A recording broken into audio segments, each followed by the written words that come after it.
Good morning, everybody. Daniel Allison, the average dude. Happy Friday, and welcome to that first sip with Fred and the dude. Fred, good morning.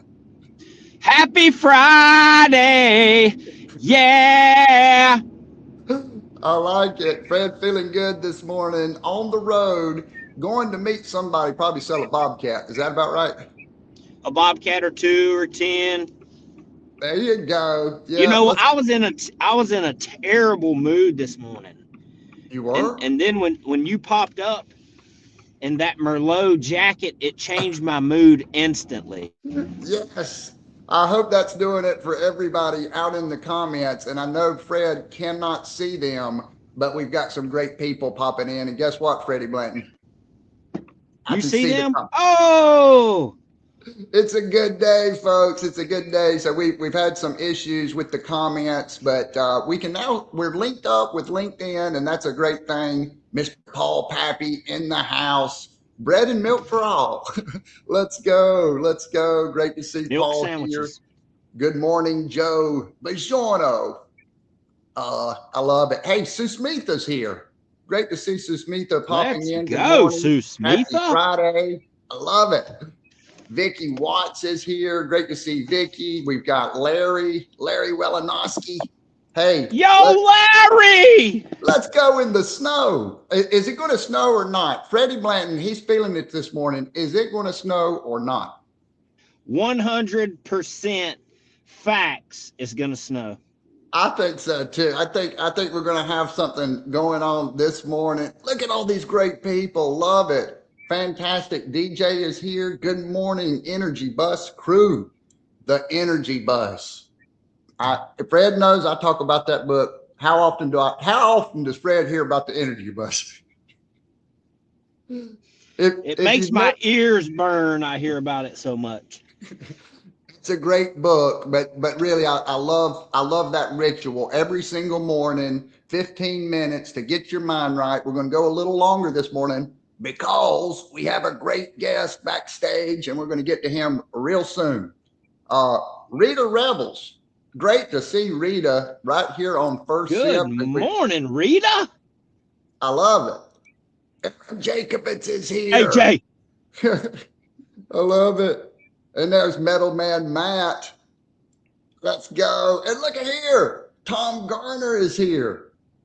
All right. And finally, Trent McJunkin, who is on fire. We interviewed Trent not too long ago. We've interviewed some great people on this here program, have we not? Oh, my goodness. The list is long, my friend.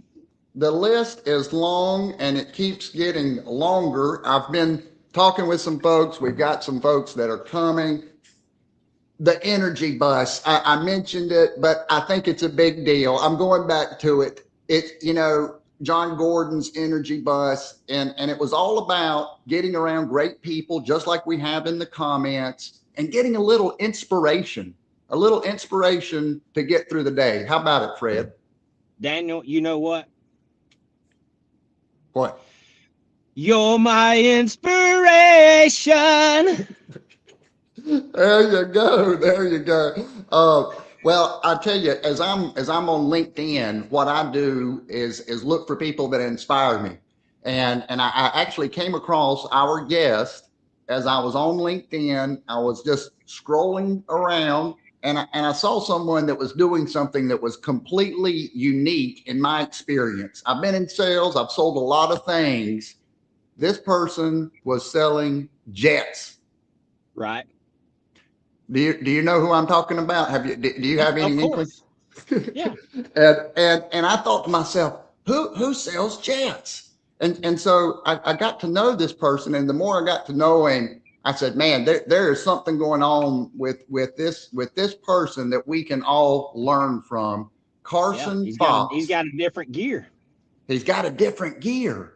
And sometimes when we're around people that have a different gear, that think in different ways, that inspire us, it's good for everybody, isn't it, Fred? Absolutely. Let's hear about it. We're going to Let's figure talk out with what's happening.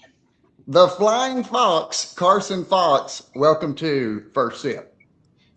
Thanks for having me, guys. Absolutely. I need to know if he likes being called the Flying Fox. I'm not sold on that, Carson.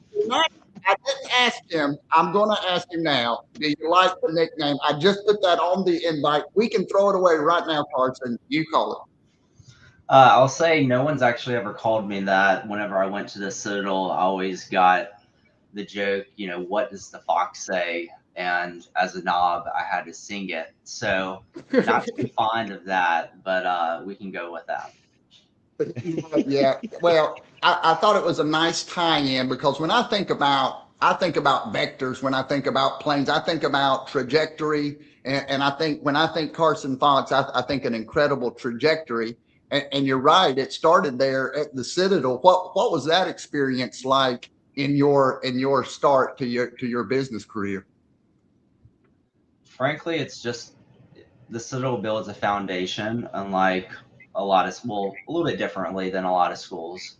More from a discipline standpoint is really what it does. I mean, obviously the education is great, but getting up time, how you present yourself, putting your physical fitness as one of, the top priorities of the day, um, just doing things correctly and not taking the easy way is really what I took away. I mean, obviously took some things away from the education standpoint, but much more from a discipline and, leadership standpoint. Absolutely. And doing things correctly, is that something that the Citadel maybe that was something that was already in Carson and then you went to the Citadel and did it improve you or did it just push you further? Do you think? Do you think you were already a disciplined person going into the Citadel? I would say I was somewhat disciplined, but I can't say I'm as disciplined as I am now. And a lot of that was because of the Citadel, but a lot of that came post Citadel as well, and just really came from a drive to do something, completely different from a success standpoint that I had never grown up around. So it certainly has evolved over the years. Absolutely. Now, Fred? you mentioned that the Citadel hit on some physical fitness, Mm-hmm. and from what I can tell, that's something that you've carried with you. How does that impact you day to day? Well, over 365 days a year, I maybe miss 4 or 5 workouts. I mean, I work out every day. Now, when people hear that, and if someone ever has a goal to do that, obviously the more you do it, a little bit easier it gets. And if you, put that as a priority of the day, then it gets done. But, when people want to quote unquote work out every day, that doesn't mean, putting yourself towards exhaustion. You have those workouts, but then other days you're just moving your body, you're walking 3, 4, 5 miles. And, to me, that's, like if you can't take care of yourself and if you don't feel healthy, then there's a lot of other things in life that are great, but they are affected greatly if your fitness and your health is terrible. And so, as I have a 14-month-old girl, and then obviously I've been married for 6 years now, 10 years together. I want to make sure I can take care of them. And that's not only from a, financial standpoint, but it's also that I can be there for them and do things with them for hopefully, hopefully till I'm 100 plus years old. I mean, I had both grandparents lived 100 and 101 and we're in great shape. So if I can just it's in the take care of genes, man. You myself got and it. God willing, am on this earth that long, then I'm going to do what I can do while I'm here. Hey, now if this trajectory continues and you go to 100, I want to see how high we get there, Carson. That's a good thing. Sure. Absolutely. Well, that's awesome. We've got some other folks popping in here. I want to say hello to Matt Johnson. Great to see return of the Matt Johnson here. Emma Francis is here. Great to see you guys. There's Tyler Leach. Great to see Tyler here as well. Thanks for coming on. And so I do have a question. One of the things that we talked to the bus riders about was our first job. And I was curious. I thought, I wonder what Carson Fox did as his first job.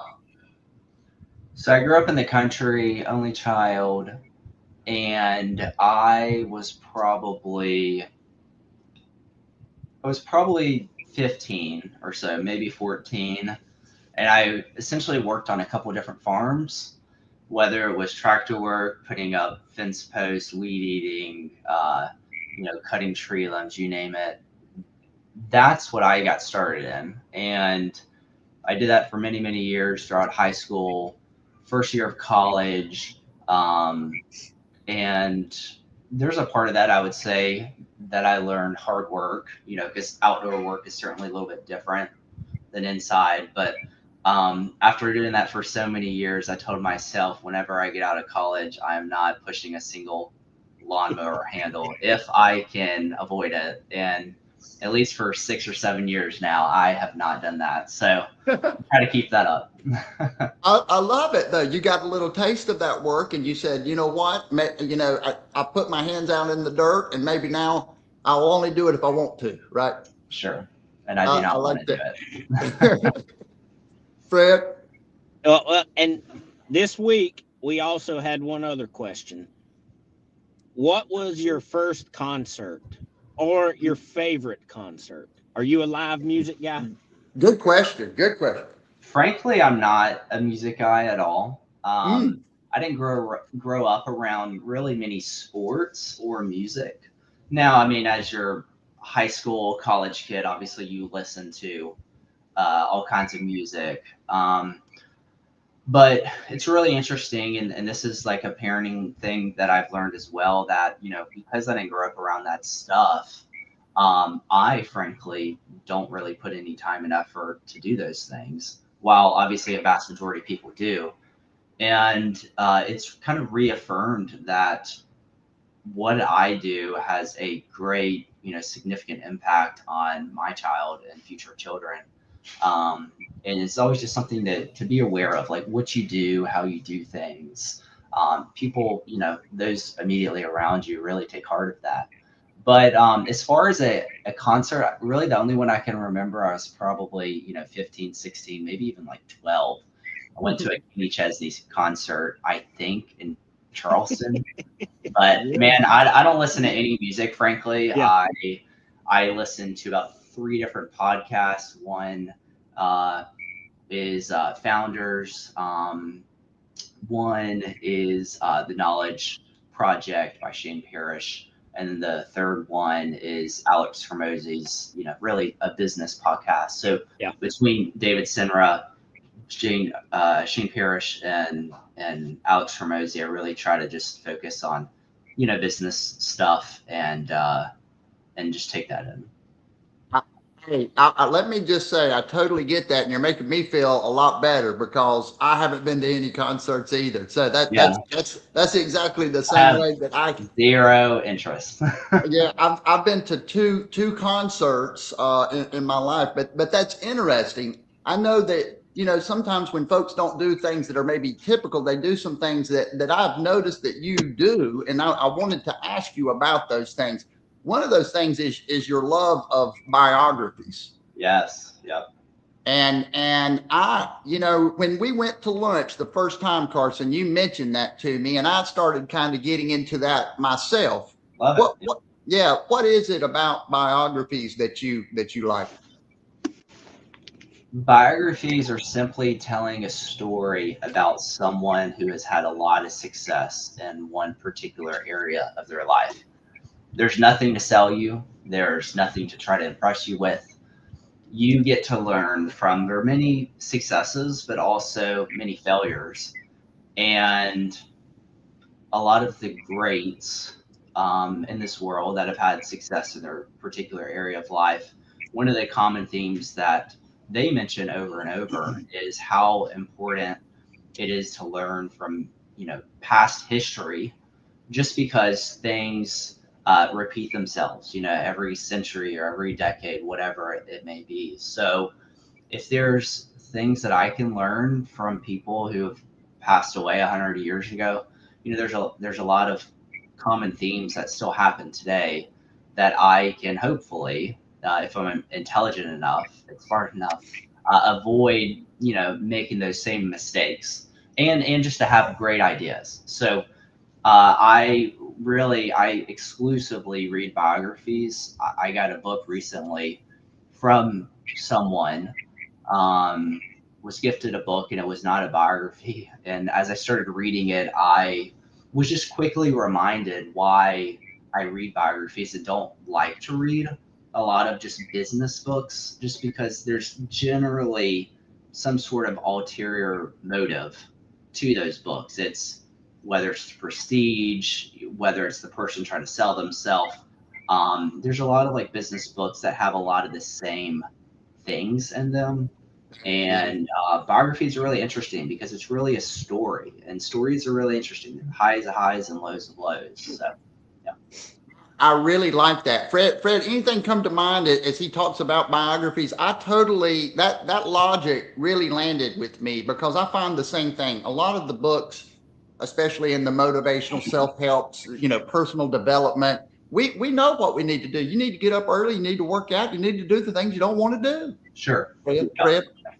A lot of it's regurgitated information. And even when I do, people ask me, well, what type of salespeople, the books you read, who you listen to, it always goes back to the old school guys, Tom Hopkins, Zig Ziglar, because that was the original stuff. Even before that, Yeah. that's what I like to hear. Yeah, And, absolutely. and then when Norman you hear Vincent Peale. somebody, yeah, when you hear somebody now, you realize, oh, he's just saying his stuff differently. Yeah, and one thing to even add to that is, a lot of people who write these books, I mean, sure, they may have had some success in their life, but there's oftentimes people who write these who aren't nearly as successful in their area of expertise than you might think. Yeah. This world is very misleading. You think everyone around you is doing a lot better than really they are. They're not going through problems that you are, etc. And a lot of that's disguised, I would say, in your typical business book. Some of them have had great success, but when you read a book like I'm reading the biography right now of Sam Walton of Walmart, it's undeniable the success he had in the business world. Or I just finished Yvon Chouinard, which is the founder of Patagonia clothing, and it's undeniable, the success he's had, and how successful Patagonia is. And those are companies that I or you or anyone can study and know without a doubt that the principles that are in this book make sense. They apply to business, they apply to your life, and they are something that you could just rip off and duplicate in, whatever area of life you're trying to improve on. So, Yeah. Absolutely. I'm making some notes here. Fred, what did anything come to mind as he was saying that you'd like to add on? Well, earlier he mentioned that he listens to Hormozy's podcast, and there's a Yeah. classic example of a guy who actually did it, and he's produced a few books to talk about how he did it. People pay thousands of dollars to go to a seminar, and he will show them exactly how to do it in their business, and guess what happens? They Totally. still don't do it. mm-hmm. Yeah. Yeah. It's the actual doing of the thing. Once you have the knowledge, you have to do. I do want to ask you, what's your favorite biography? Is there anybody that you've read that you said, man, I don't want to do that. I can't make that mistake. Is there anything that you can remember? I'm sure you've read a lot, but the one, anything that jumps out that really inspired you, or something that maybe you don't want to do, I think is my question. The most inspiring book, my favorite biography, would be far none James Dyson's biography, Dyson Vacuum Cleaner. So Okay. the interesting thing about James is that whenever he was initially inventing the Cyclone, the vacuum cleaner, he built, I can't remember the exact count, but it's like 5,123 prototypes until the one that we see today. And he worked in his garage every single day. He would do one prototype and he would fail. And he'd often have nights he'd cry himself to sleep, it says in the biography. Just goes to show that even men cry, and men, go through tough things. But what's really cool about that biography is he had immense support from his wife. Like he couldn't have done it if it wasn't without her and having her support. He spent from the first cyclone until when it was actually produced was, I believe, it was over 10 years, but I think it was closer to 12 years. So he spent 12 years of his time going through prototype after prototype. He was cheated out by suppliers, manufacturers, and he finally realized that he would have to produce everything. He wouldn't be able to push it off to a third-party company to do some stuff or to license it. Like he needed to have the most control as possible by doing everything. And as a result, he's had immense success, since that point. I think he's in his 70s maybe now. And Yeah. I mean, his company brings in multi billions every year. And as you may or may not know, the first thing they produced was the vacuum cleaner, which was such a hit. I mean, it was, 3, 4, 5 times the cost of other vacuum cleaners. But since then, they've really pioneered the motors that are in those vacuum cleaners, and they've produced other amazing products like a $300 curling iron that my wife now has that curls it with significantly less heat, extends the life of your hair. Fans, I just saw they have Oh, $1,000 wireless vacuum cleaner that also mops now. And what's really cool about him,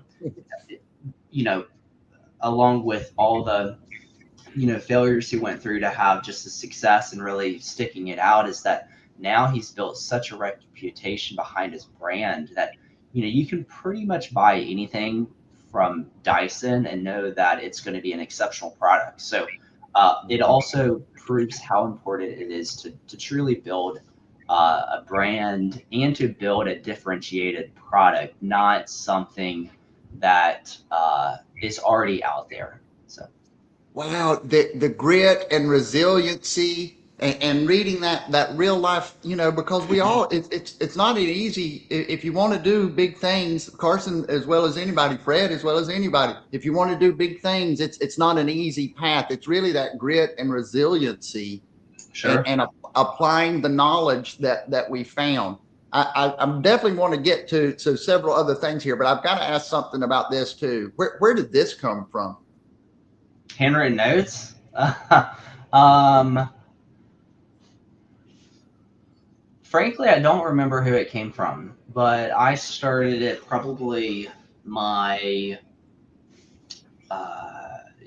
first year in business, and I just realized how impactful it is for someone to receive not only a note from you, which is great and all, but something that you physically have written on, and really it just the important thing behind it is that you took time and effort.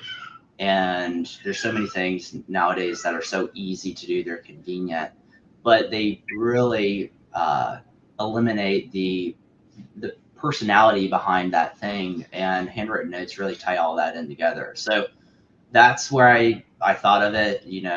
If someone's wanting to do it, finding some sort of system where they can keep track of birthdays or anything like that. Like even LinkedIn oftentimes shows people's birthdays if you don't want to ask someone. But oftentimes after I meet someone, a little tip is either I'll talk with them on the phone or I'll text them and I'll say, hey, what's a good mailing address?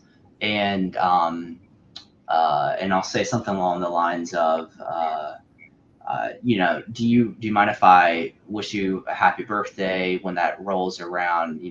What's your day, or something along those lines. And I think maybe I've had one person that's ever not given me. Not wanted that. Well, Yeah, I can't imagine that. You sent me one, and I it immediately I remembered Carson Fox, and I think that's such a powerful tool.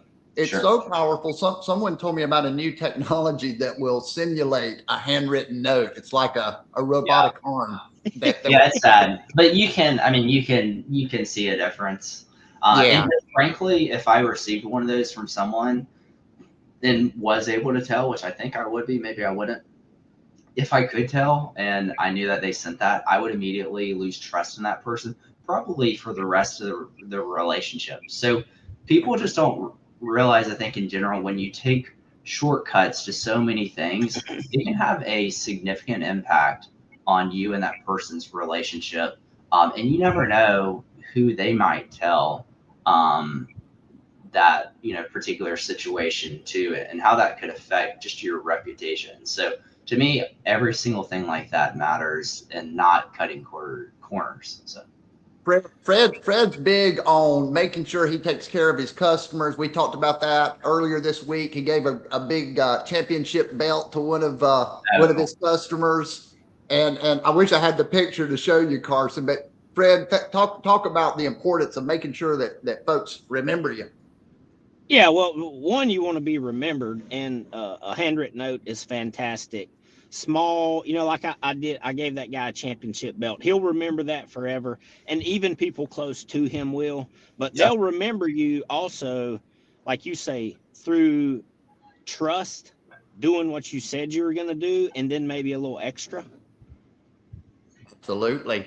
Right? Amazing. Yeah, everything that erodes that trust. I'm like Carson. Somebody sends me something, and you can see that facade. That's one of the things I wrote down earlier. That it doesn't feel real, right? We can smell desperation. We can feel fakeness, and that's not how you build trust. And trust is how you get products and services sold and do things. Yeah. So it's really important.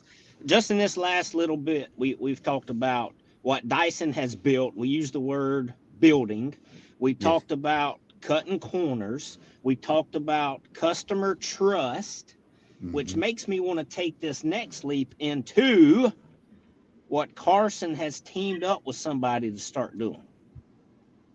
Absolutely. Let's talk about, because I feel like we got some building. We're not going to cut any corners. We may have some customer trust. Yeah.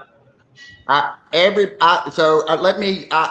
that segue, Fred, because this is a great story. You're in the real estate bit, and I haven't heard the story. I would love to hear the story of Blackbird Partners and how it came together. You were having great success in real estate. You segued into a jet broker, and then this new adventure. So give us the story. Give us the biography. Yeah. So at this point now, I've been in the real estate and aviation space for 7 years, like 7 or 8.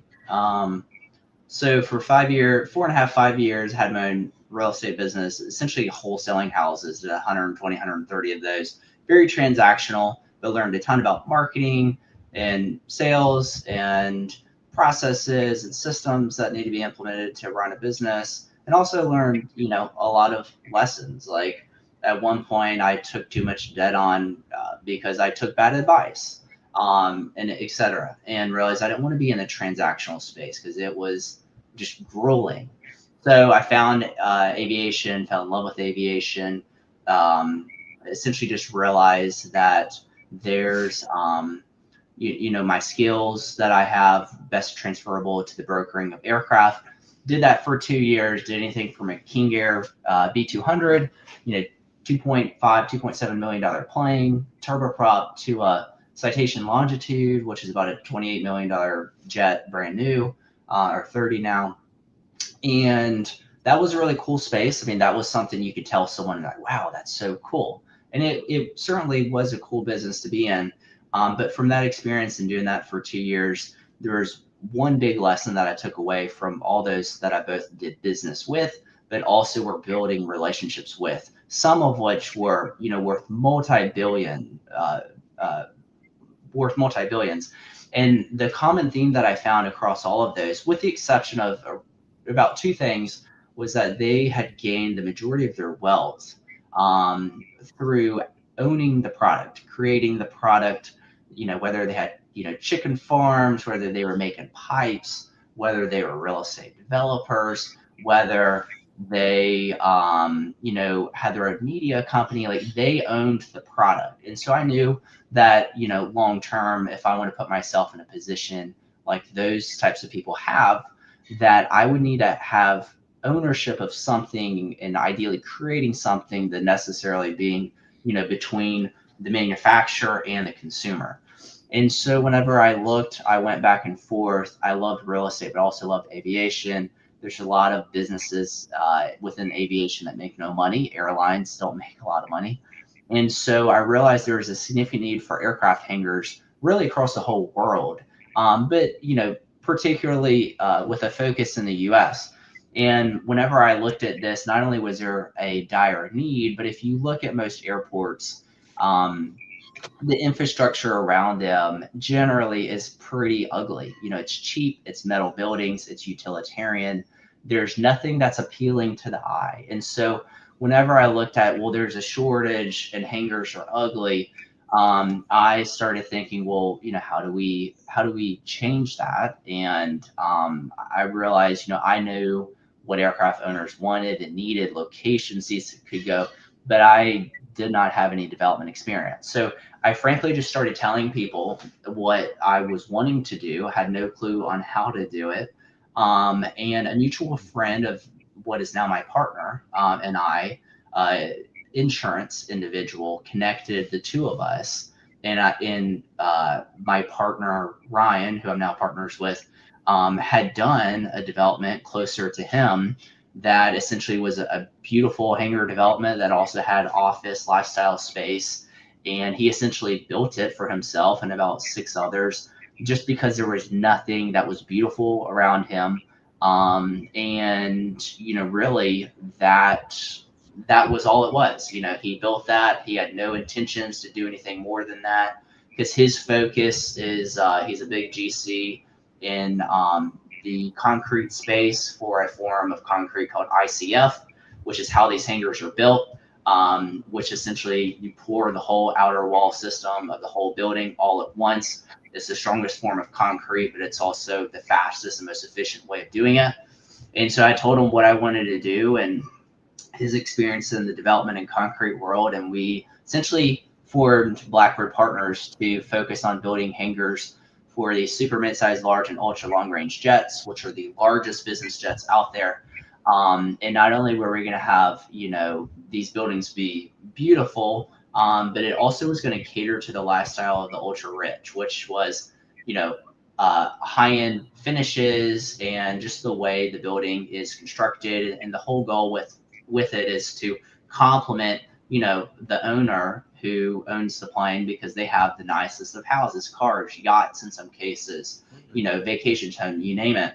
And this is really one of the last pieces of assets, if you want to call it that up to this point, they've either owned or rented, generally rented, that is just, an ugly utilitarian structure that they've had very little control over. So we, are in the midst of about to launch our next development, and these are owned and not leased. And so that's a big differentiator as well, in that we build these, we sell the majority of them, we keep 1 or 2 and lease those out long term. But the general model is to give, the ultra wealthy the ability to own their hangar or their nest versus lease it. And there's there's nothing else like it out there. So I hope that there's a comments of people catching all these gold nuggets. Quite honestly, Fred, what came to mind as Carson was telling that story for you?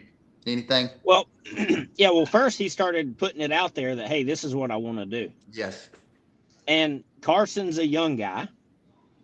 He probably didn't have the capital to just get this off the ground immediately. Yeah, I mean, these are $40-50 million developments. Yeah, so and did he run around saying, man, nobody will take me serious, I'm too young? No. Did he run around saying, I'd love to do this, I just don't have the money, so I probably can't? No. He started telling people, this is what I want to do. And then one connection makes the difference. Yep. So talk about it, be about it, do it. Absolutely. And when you meet someone like your partner, what a great connection. This is someone that is essentially the avatar that you had envisioned. You saw that need, and anyone that, I think it's an unbelievable idea. Like a great hangar is like a clean hangar these days, right? Like the best you get is just clean. Yeah. And what you're doing is it's something that folks that have money, they want the best of the best. They want the biggest house on the block. They want the best hangar at the airport. Yeah. And if I can own it instead of leasing it and I can afford it, I'm calling Carson Fox and Blackbird Partners. Yeah. So it's just a fantastic story. I love the discipline. I think there's a lot that we can learn from your story, Carson, and maybe someday somebody's gonna write a biography about you. So that's a great story. So thanks for joining us this morning Yeah, on thank you, First gentlemen. Sip. And Yeah, appreciate Fred, it. absolutely, Fred, I'm gonna give you the final thought to close us out on this Friday. He's the Dyson of airplane hangars.